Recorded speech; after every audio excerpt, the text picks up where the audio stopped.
nanindigan ng witness na dapat ay may proof of success para mapatunayan ang paggamit ng pondo para sa rewards payment. COA naglabas ng Notice of Disallowance sa 375 million confidential funds ng OVP noong 2023. Compliance audit lang ang ginawa sa confidential funds dahil ito ang mandato ng COA. Walang ibinawas o dinagdag na dokumento o ugnay ng investigasyon ni ex-State Auditor Wamil sa confidential funds. In short po, wala pong issue or anomalya sa chain of custody.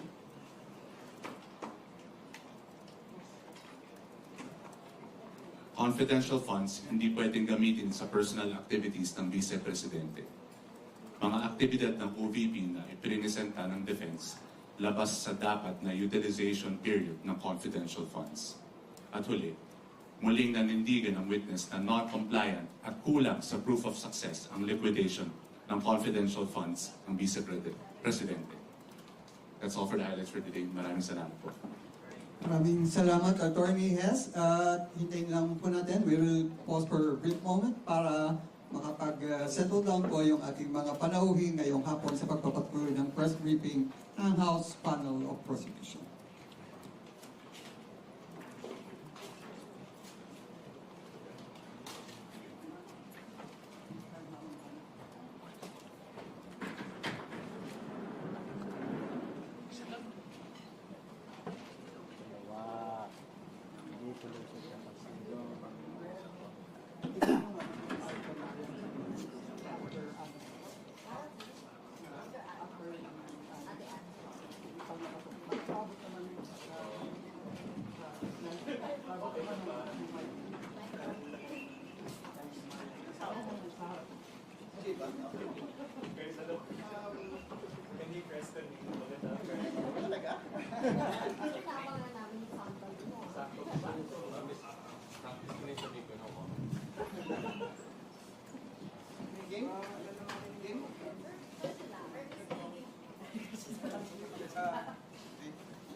Alright, nagbabalik po ang ating press briefing for today. Ngayon po mapalad tayo ng kasama natin ang isa sa mga prosecutors ng House, si Representative Terry Ridon ng People's Party List. At ganoon din po ang spokesperson ng Counsel for the Prosecution, Attorney Benjamin J. Tolosa Jr. Kung may nais pong pangunang panalita ang ating mga guests, go ahead po. Magandang hapon, si Jay daw po muna.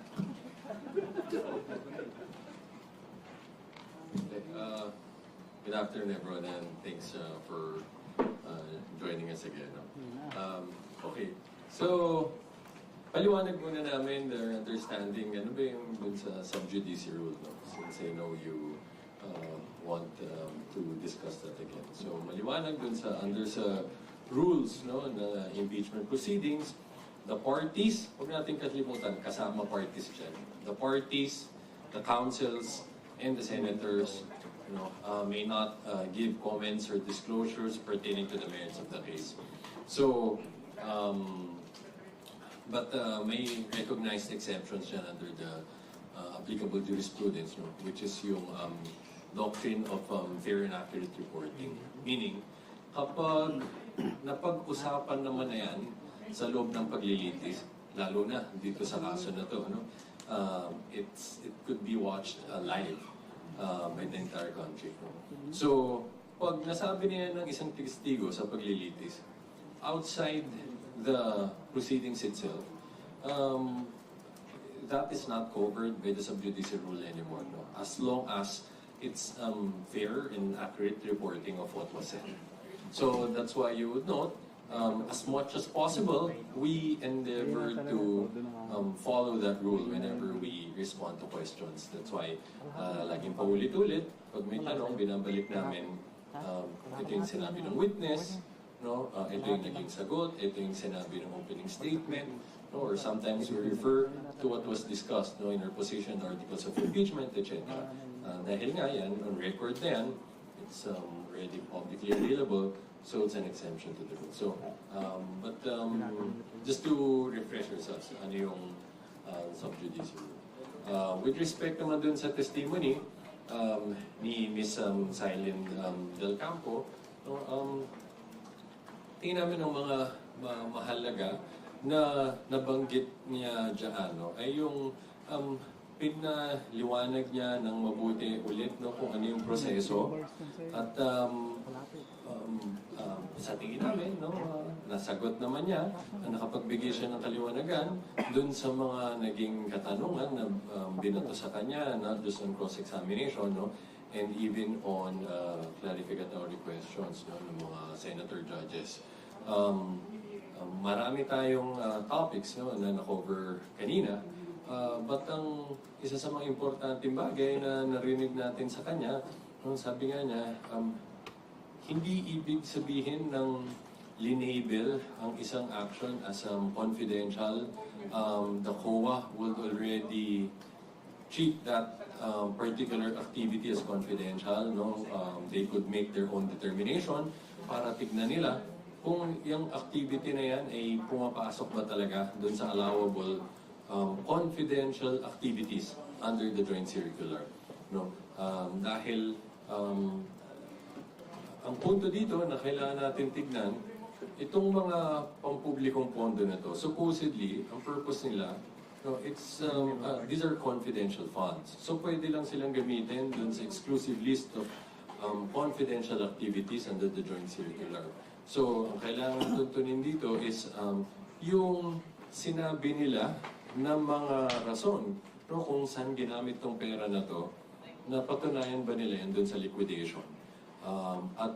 Inisa-isa naman na narinig natin kung ano yung mga nakitang problema dito sa mga pag-liquidate nila ng paggastos nila sa pondo na to. At nakita na din natin cross-examination. So, we leave it to the determination of the senator judges kung anong pagtitimbang na gagawin nila dyan, kung sa tingin ba nila nabutasan ba yung naging testimonya at paliwanag na binigay ni Silene Del Campo. Magandang araw po sa ating lahat. Ramdam ko yung pag-iyak, ramdam ko yung pighati, ramdam ko yung hinagpis ng depensa dito po sa pagrereklamo nila. Tuwan po sa mga binanggit po. Okay, tatawa. Doon po sa mga binanggit po ng depensa, dito po nagdaan. Pero dalawa lang po yung tanong. Ito po ba ay may pinangalanan? Pangalawa, is it based on the merits? I don't think so. Kasi po yung sub-judice rule ang pinag-usapan po dito, talking about the merits of the case. But what was Attorney Ligutan actually talking about? Hindi ba?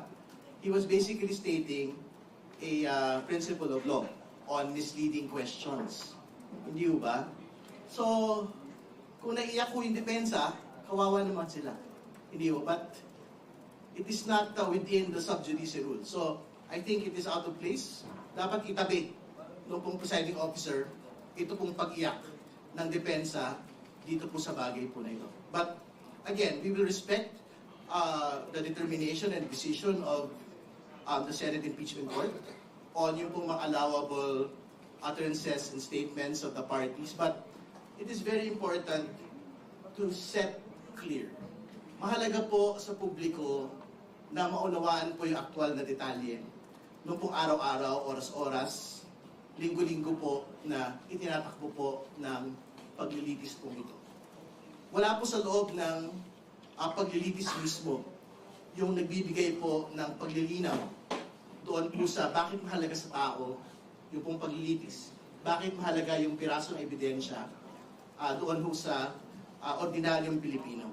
Yung nagbibigay po ng konteksto nito ay yung po nagsasalita whether prosecutor defense sa labas po ng paglilitis. So, very important po na ma-strike po yung balance dito po sa bagay po na ito. Kasi we do not want a trial that is divorced from the understanding of the public.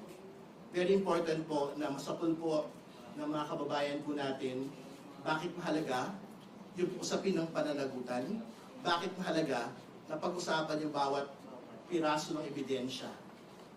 Technical naman ito, very document-based man ito. at para mahirap man itong unawain at the level po of the trial. Kaya yun po yung talagang hihimukin po namin, yung pong Senate Impeachment Court sa susunod pong linggo na strike po yung pong balance sa bagay po na ito. Pangalawa, katulad ng binabanggit na rin po kanina, wala naman masyadong nadurog doon po sa testimonya po ni Mr. Campo. Very important po to make the point na una, hindi po talaga pwedeng ibigay sa mga tao outside of yung pong OVP at DepEd, yung pong paggamit ng confidential funds. And to be clear, the moment that it was transferred to the VPSG, ang VPSG po ay hindi under the OVP, ito po ay hindi rin under the DepEd. The moment that there was a transfer of funds to Mr. Lachica, to Mr. Nolasco, doon po nagsimula yung pong batayan kung bakit kailangan po itong ma-disallow in audit. So yun po yung first point. The second point ay yung pong nexus, yung pong relasyon, yung sinasabi mo nila confidential activity to the confidential expense. Kasi, pwede mo natin tama sila. Meron silang ginagawa mga surveillance activities or confidential activities. Mali pa nga sila, sinasabi nila paulit-ulit, intelligence activities. Pero hindi mo maipakita yung nexus doon sa, okay, ginamitan namin yan ng confidential funds. Kasi nga, hindi namin makita yung, una, yung totoong tao. Pangalawa, yung aktual na mga resibo. At pagpapaliwanag kung bakit ho merong koneksyon yung aktibidad at po yung paggastos ng pera. Importante hong makita po yun. And more importantly, and ito ho yung, I think, one important fact na dapat hong mailahat, yung pong VPSG ay may sarili pong pondo mula sa AFP. So, ibig sabihin, lahat ng mga binabanggit po nila doon, yung pong pagtitiyak ng ruta ng pangalawang Pangulo, yung pakikipag-coordinate sa mga komunidad at mga opisina, actual na trabaho po yun ng VPSG as part of the security complement of the Vice President. So, the question therefore is, bakit mo sasalangan ng confidential funds yun? Hindi ba? Kaya nga, very precise po yung COA. Meron pong usapin ng pagbibigay ng pera, purchase information, meron pong usapin ng pagbibigay ng pera for the giving of a reward. Wala tayong debate, sabi po ng COA, doon sa purchase of information. Pero meron pong debate doon sa giving of reward. Kasi kailangan pong may pakita doon yung aktual na detalye nung pong resulta kung bakit tayo nabibigyan ng reward sa isang particular po na tao. So, I think yun po yung, it basically sums up what we had seen today, na the credibility of Mr. Campo has not been shaken, it continues, and as we go along with the next set of witnesses, doon natin makikita in more particular detail na hindi lang po ito yung mga disallowed in audit. Pag pinag-usapan na po natin yung NBI report on the similarity of signatures, and sinasabi nila na ilang tao, ilang grupo lang po, yung pong purema doon sa mga acknowledgement receipts, that is when we will see that it is not just those that were disallowed in audit, but the entirety of the pie of confidential funds for OVP and the DepEd. Okay, we're opening for questions. All right, Anne, go ahead. Good afternoon, Kong Terry and Attorney Tolosa.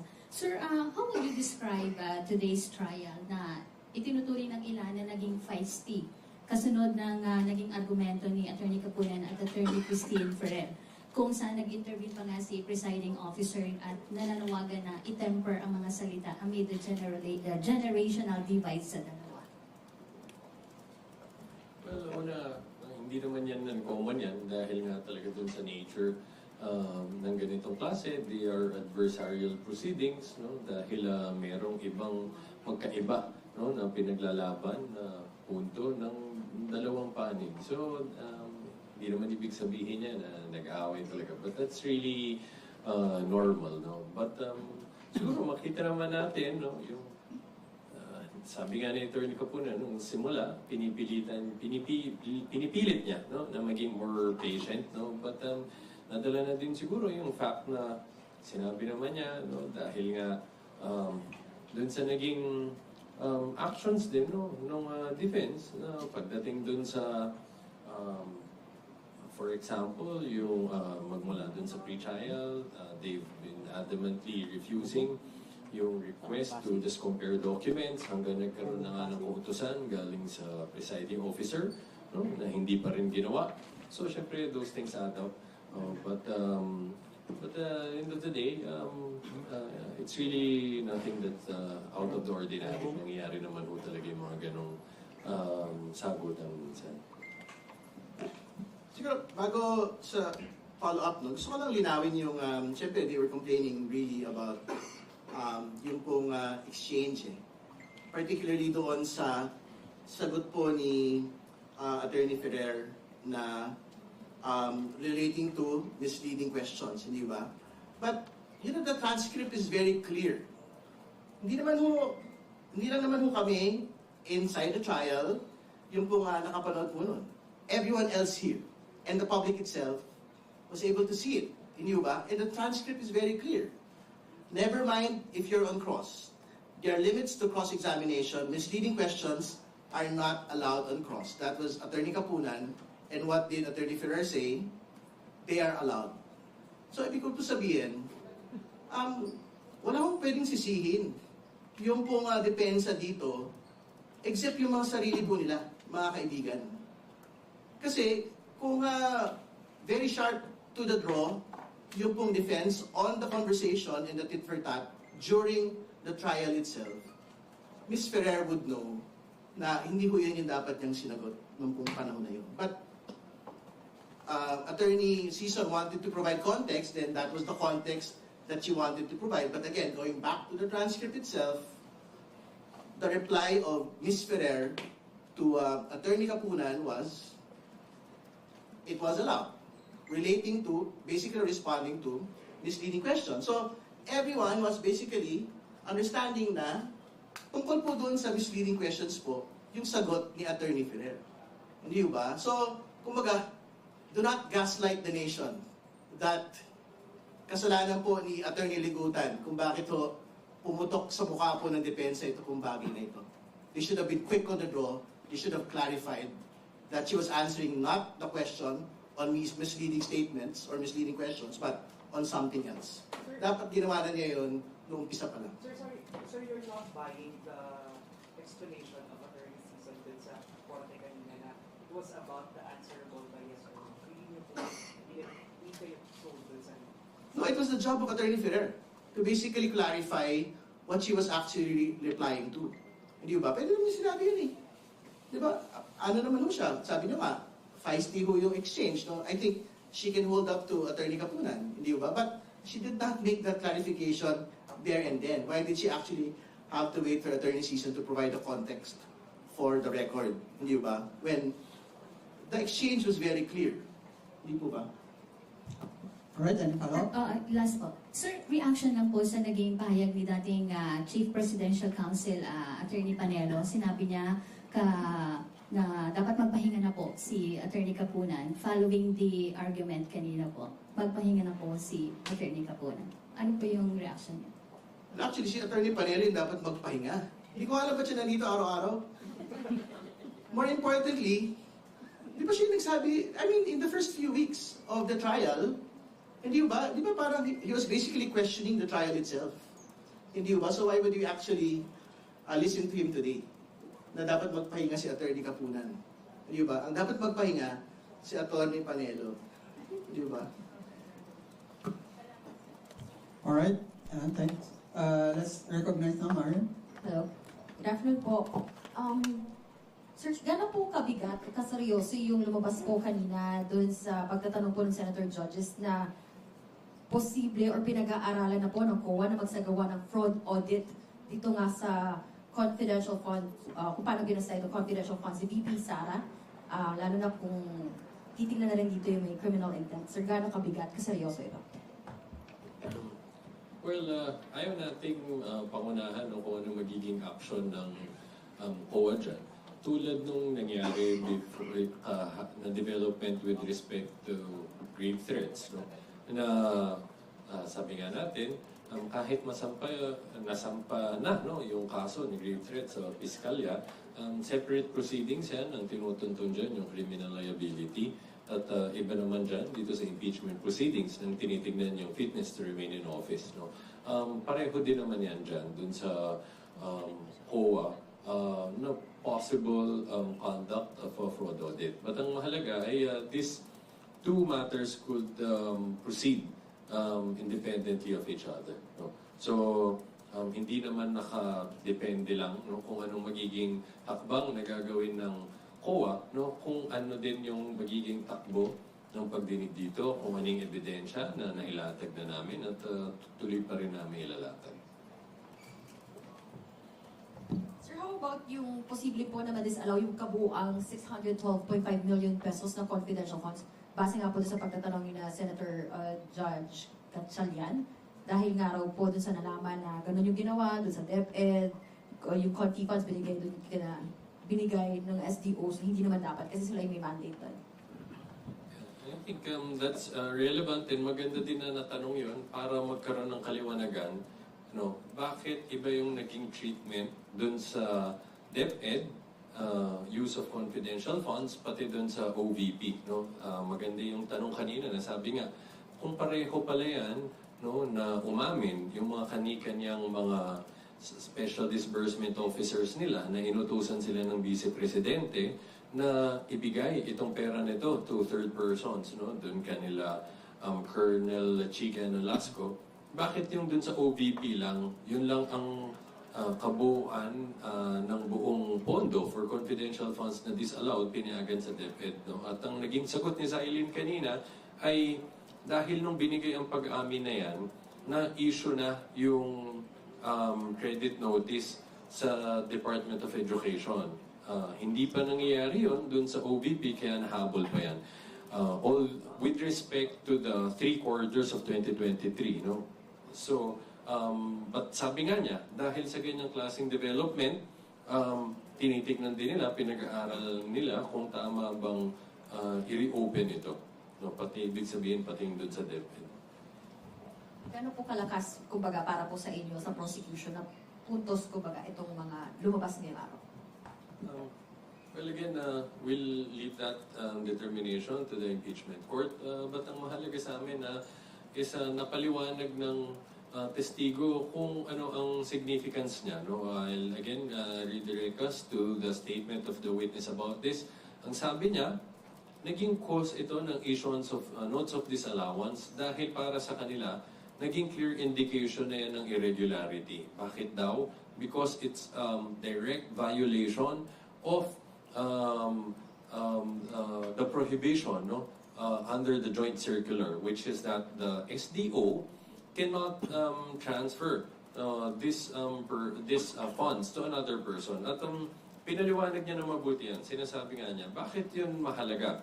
Dahil itong SDO na to, no, tinatalaga siya specifically ng head of agency. No? Itong SDO na to is also a bonded officer. So ibig sabihin, merong security ang government kung mawala niya itong pera na to or hindi magamit, no, ng tama. But as opposed to, kaya nga sabi niya, pwedeng ilipat ito kahit hindi bonded yung tao na yan kung siya na yung final recipient. Pero, so dapat, sabi nga niya, diretso niya itong ibinibigay from the SDO to final recipient, pero hindi pwedeng dumaan yan sa intermediary. So, para sa amin, naging maliwanag yung sa kanyang mga sagot patungkol sa issue niya. Siguro bago matapos, no, ngayong araw po na ito, sinasara po yung Commission on Audit witnesses. No? I'll have to see kung meron pa hong madadagdag ng mga co-witnesses. Pero everything relating to the notices of disallowance, yung pong detalye kung bakit po tayo umabot dito po sa pagpapasoli ng pong pera mula sa Commission on Audit, sinasara po yun ngayon. Ano? At nakita mo natin kay Mr. Wamil at kay Ms. Del Campo, pareho naman yung kwento nila eh. Hindi mo nagbago, malinaw ho yung batayan bakit ho disallowed in audit. Ito pong mga pagbabayad noong pong rewards para sa pagkain, para po doon sa other bar supplies. No? At iba pa hong mga dahilan. So, nakita ho natin yung kabuuan po ng mga detalye. And nakita ho natin yung detalye din mismo ng mga acknowledgement receipts na pinagbatayan katulad ni Mary Grace Piatos noong po nga pag-disallow in audit, pagpapasoli ng pera sa pangalang Pangulo at kanya pong mga opisyal. Dito pong ganito kalalaking pera, 448 million in total for 2022 and 2023. Alright, thank you, Marian. Let's hear now from Gab. Sir, first question po, yung manifestation ba ni Attorney Sheila Sison? Sabi nga ni Attorney Kapunan, she opened the door to this line of questioning. Would it prompt the prosecution now to bring their concerns before the impeachment court? Particularly yung mga concerns regarding yung mga sinabi ni VP Sara Duterte the previous week, yung bending the law daw. Kasi before sinasabi ng prosecution, hindi na i-manifest eh. Would the prosecution now bring this issue before the court? Well, that's something that we will most definitely consider. No? Pero again, babalik ko tayo doon sa overarching concern for explaining to the public bakit mahalaga ito pong paglilitis na ito, bakit mahalaga po yung mga detalye at ebidensya ng paglilitis po na ito. At tingin ko naman ho, yung pagbibigay ng konteksto ng mga tagapagsalita na magkabilang panig. At kahit po nung Senate Impeachment Court, ay mahalagang mahalaga para maunawaan po natin. Ibig sabihin, yung po mga tagapagsalita, hindi nag-English eh. Hindi ko gumagamit ng mga teknikalidad para ipaliwanag po yung kaso sa atin pong mga kababayan. No? At yung po tingin ko yung dapat maging mas mahalagang konsiderasyon dito po sa bagay na ito. No? So, again, to reiterate the answer to the question, we will see. But if that is the will of the defense, no? So, syempre, we will have to make a determination also doon sa ilang pang mga options and iba pang mga kaso na pinag-usapan. Gab, I could also add something about that issue. I'll recall that this matter was actually brought to the attention of the spokesperson of the impeachment court. Na-mention nga, actually, sometime in July 14, if I'm not mistaken, the Vice President issued an official statement accusing basically the prosecution of resorting to fabricated evidence and fabricated narratives. And quite recently, as you know, she made remarks. Now, this time, not just against the prosecution, but against the impeachment proceedings itself, the impeachment court, and ultimately the presiding officer. Dahil sabi nga niya, marred daw by bending the law itong proceedings na to. Question niya, yung proceedings before the HOR, pati yung fact na sabi niya, yung dalawang may nakaupo dyan sa rostrum na dyan, definitely pertaining to the presiding officer and the Senate President, At ultimately, sinasabi niya, bending the law, sinasabi, merong irregularities and lawful actions being done and tolerated in the proceedings. But alam ko, nung tinanong ang spokesperson ng impeachment court dyan, if it constitutes sub-judice rule, ang sabi ay, as we can see, the presiding officer has been exercising liberality with respect to the application of the sub-judice rule. Now, we are sure that this liberality will be applied fairly. So not just with respect to the Vice President herself, but to all of the persons covered by the sub-judice rule. And but nonetheless, of course, may na-mention kanina ang presiding officer na mukhang there could have been some transgressions and we'll be humble enough in case na even despite our best efforts to make sure that our statements would fall under the exemption, but kung meron kaming naging misstep dito, pagkakamali, of course we'll be humble enough to take accountability for that. But just the same, we hope that the same liberality will be applied to all of us. Siguro, before the next question, siguro, a very important point needs to be made. This never happened under Michael Poa actually presenting evidence. Di ba? Wala mo tayong ganitong debate on anger issues, on raising your voice to the prosecution, the presiding officer, and to the witness. That was never a concern when Attorney Poe was actually presenting the evidence. So, totoo, everyone is basically just responding to the manner by which people actually act during trial and outside of trial. Hindi ba? So, kumbaga, maybe kailangan natin manalamin mo siguro. Di ba? Kung sino ba talaga yung sala dito sa insidente ngayong pong araw na ito. And again, we didn't do the same to Mr. Poa in the last time. Actually, sir, yun yung sunod kong tanong. Pero siguro, to follow up na lang, tingin nyo ba mas mabigat yung mga sinabi ni VP Sara Duterte outside of the court kumpara doon sa nangyari kanina? Kasi parang mas malapit sa merits of the case yung sinasabi na bending the law over dun sa response kung misleading nga ba yung, pwede nga ba yung mga misleading questions? Well, ang totoo, hindi po yun just about the merits. It is basically questioning the credibility, the integrity of the court itself. Hindi ba? Tingin ko, mas dapat yun pa nga ho yung pag-usapan natin eh. If that is something that you actually want to talk about, the defense should actually talk to their client. Hindi ba about the statements that she had actually made, not against the prosecution, but against the integrity of the court itself. Kasi, tingin ko, kung meron ho dapat ipagpaliwanag, yung pong depensa, yung pong akusado, yung dapat pong pagpaliwanagin. Higit sa kahit sino. Sir, last question na lang. Regarding kasi yung sinabi niyo na dapat si attorney, yung mga defense lawyers na magpaliwanag kay o kausapin si VP Sara. Yung nagiging attitude ba ng mga defense lawyers, does it remind you or parang reflects the attitude of the Vice President? Yung binabato sa kanya na parang keen on disinforming and misinforming the public? Well, hindi rin naman kasi mabait naman si Attorney Poe, di ba? So, I think it is really just about, I guess, the manner by which the defense has been conducting themselves on a day-to-day manner. But I'm quite sure may mababagong laptop ngayon pong araw na ito.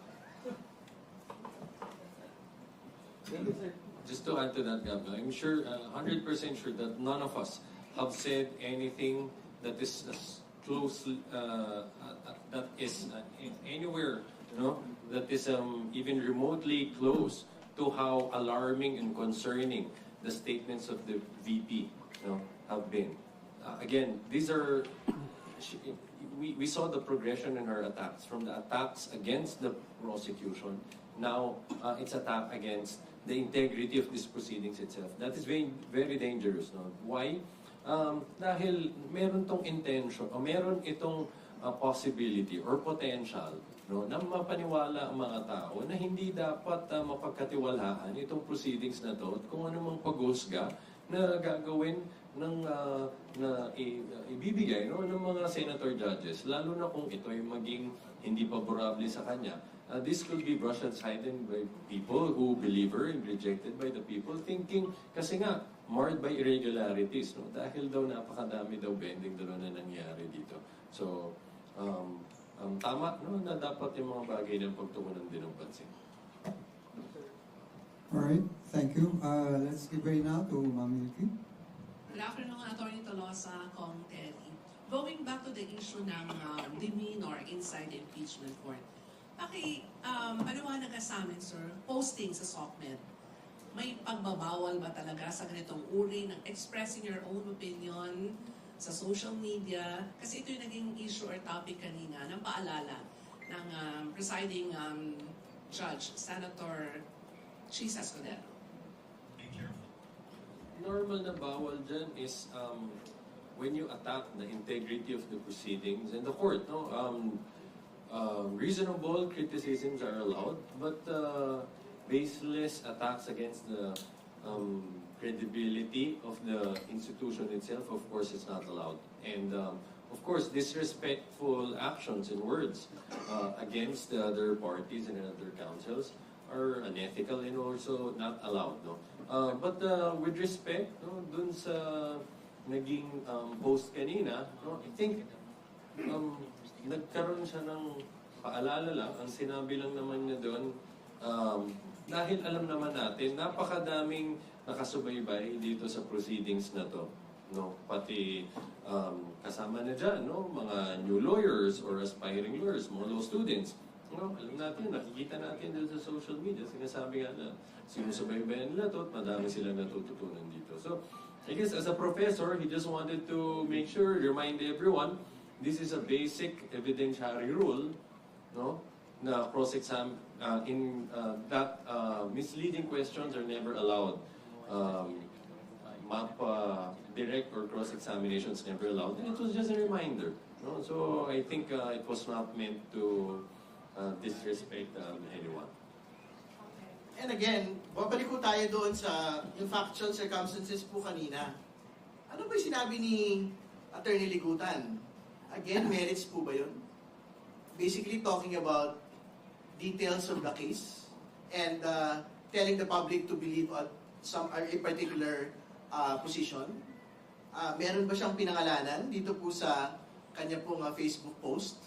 Parang wala naman ho. Di ba? So, kumbaga, ano yung iniiyak nila ngayon? Kasi nga, doon naman yung susukatin eh. Kung sub judice po yung sinabi ng particular na member of the prosecution. Hindi ba? At kung hindi ho yun papasok doon sa actual na provision on sub judice, particularly discussing about the merits, ano yung magiging batayan ngayon to admonish Attorney Ligutan? Tingin ko wala. So, paano kung mangyayari sa depensa ngayon? Tingin mo, Attorney Tolosa and Kong Terry, nag-overreact lang dito ang depensa. Salamat po. Well, di po sila nag-overreact. Parang naluha po sila. Nagkaroon ng pighati. Nagkaroon po ng lungkot. Dito po sa inabot po ngayong araw na ito. So, we will not make excuses for them. They have to look at themselves in the mirror as to why it happened today. Thank you, Milky. Haji, your turn. Magandang hapon po, Haji Kaaminyo ng Brigada News FM. Just to follow up on the VP Sara's remarks, sa bigat po ng mga sinabi niya recently, sabi niyo nga po, troubling, hindi po ba, sa palagay po ninyo, dapat po bang, although nabanggit niyo na yung liberality, nabanggit niyo na po yung pagdedesisyonan ng Senate Impeachment Court, pero palagay po ba ninyo, dapat ba sa pagsabihan or dapat bang kausapin, dapat ba may action or hakbang na gawin yung Senate Impeachment Court against the respondent on that matter, dun po sa kanyang mga naging salita? I think tulad ng sinabi ni Kong Terry kanina, those are one of the things that are currently under deliberation, no, kung ano yung actions na gawin namin. But in the meantime, we leave it to the sound and judicious discretion of the presiding officer and the impeachment court as a whole. Yes, sige. Well, sa bahagi naman po namin, syempre, we take note of the remarks of the Vice President. Ano? Pero syempre, binibigay din naman po namin sa kanyang kalayaan pong magpahayag ng kanyang pong mga pagtingin. Dito po sa bagay na ito, lalong tigil, siya naman po talaga yung nasasakdal po dito. So, ibig sabihin, I think ang course of action naman po namin in previous days ay sagutin lang din po ang Pangalawang Pangulo in the same forum that she is speaking to. Hindi ba? So, kung meron tingin namin lagpas at hindi tama, hindi sinasagot lang po namin in the same forum. But we will leave it to the Senate Impeachment Court. It is something that they're also concerned of. No? So, tingin ko yun po muna. Last follow-up na lang po. Dahil po sa mga nabanggit kanina ni presiding judge na nag-monitor na daw po sila sa mga, let's say for example, sa mga interviews po ng mga members ng defense and then the panel of prosecutors, may magbabago po ba sa personally sa inyo po? Maghihinay-hinay po ba kayo? Or number two, sa palagay po ba ninyo, yung ganitong hakbang ng Senate Impeachment Court on the statements by both camps will affect the impeachment trial? Well, tingin ko po, syempre magiging maingat din po dapat ang lahat ng mga partido. Pero again, it should not stop anyone, whether the Senate Impeachment Court through its spokesperson, the defense or the prosecution through its spokespersons, no, na gawin po yung kailangan gawin para maglinaw sa bayan doon po sa itinatakbo nito pong paglilitis po na ito. Wala naman ho nagpipigil eh. Doon po sa bawat panig na ilahad po ang kanilang posisyon sa bawat araw, ano yung sa tingin nilang inabot ng takbo nung pong paglilitis. No? Kasi sa dulo-dulo po, hindi ko dapat na nag-uusap lang dito mga kongresista, senador, akusado na mataas na opisyal ng bayan. Kundi, kailangan ho bitbitin mo natin sa kabuuan ng proseso pong ito, yung mga ordinaryong Pilipino. At pagka ho, ang naging itsura na ho ay, hindi, dapat i-confine nyo lang po sa korte yung pong talakayan, di tatanggalin ho natin yung papel ng taong bayan po rito. Sa dulo-dulo sila yung pinakamahalaga.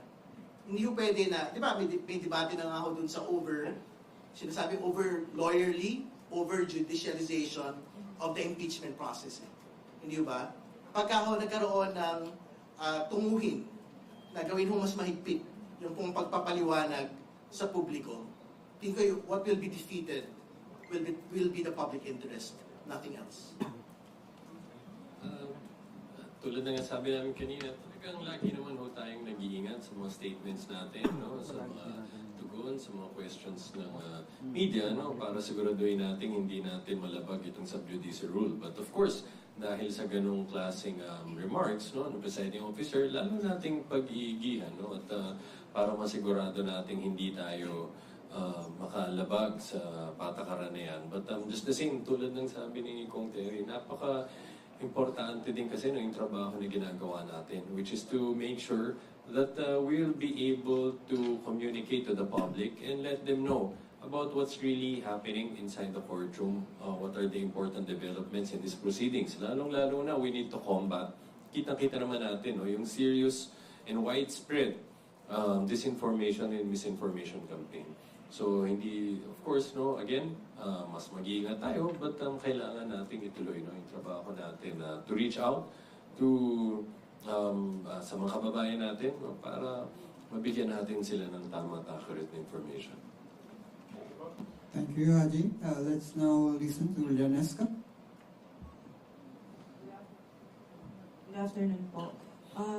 Yung ano lang po, mga ni-raise ng defense kanina on their cross-examination, nag-cite sila ng confidential and surveillance activities, but then again, apparently, they use the confidential fund to reimburse these expenses. Para kasi laging predated eh. Yung ginamit nilang pang-liquidate sa confidential funds, activities na hindi pa nangyayari or activities na hindi pa nila natatanggap yung confidential fund at that time. And also the repeated raising of the point na wala pang notice of finality yung mga disallowances. So do you see these arguments as reasonable defense at this point, given na hindi naman po allowed yung reimbursement sa joint circular? Thank you. In answering that, no, para safe tayo, again, i-quote ko yung naging sagot ng witness dyan sa tanong na yan, no, dahil maliwanag naman ang kanyang naging paliwanag sa ukol na yan. Sabi nga niya, napakaliwanag kasi dun sa joint circular, hindi pwede ang reimbursement, no, dahil itong cash advance, at nakalagay dyan yung specific period kung saan siya dapat paggagamitan. Kaya nga sinabi niya, kung itong mga paggasta ito, nangyari siya bago yung period na supposedly covered nitong cash advances na to, hindi ho yan allowed under the joint circular. Pangalawa, yung naging question nyo about the finality, no, kung final no, hindi. Siguro lalahanin natin, lahat tong bagay na to, of course, these are evidentiary matters that we are presenting, no, in these impeachment proceedings for the appreciation of the impeachment court, dahil nga hindi naman tayo bound lang dun sa proceedings before the COA, meaning hindi natin kailangan hintayin na matapos muna sila, no, ano yung maging final findings natin dyan, no, dahil these are evidentiary matters, no, para ma-appreciate, dahil nga magkaiba naman itong legal proceedings na to, no, ang pinag-uusapan ba doon sa COA, kailangan bang ibalik itong mga publikong pondo na to, no, ng Vice Presidente and yung other accountable officers like the SDOs. At ang pinag-uusapan naman kasi dito, again, ay iba. We're talking about the fitness of the Vice President to remain in office.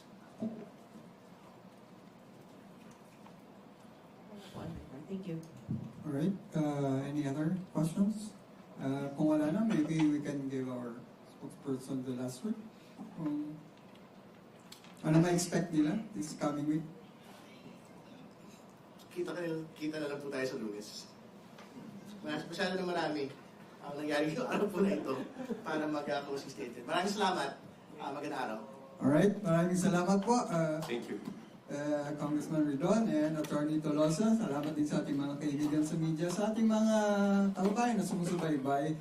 Saan niyo po, ano nangyayari, patuloy po magpapaliwanag ang House Prosecution Team para malaman niyo mahalagang bagay sa impeachment trial nito. Magandang hapon sa ating lahat.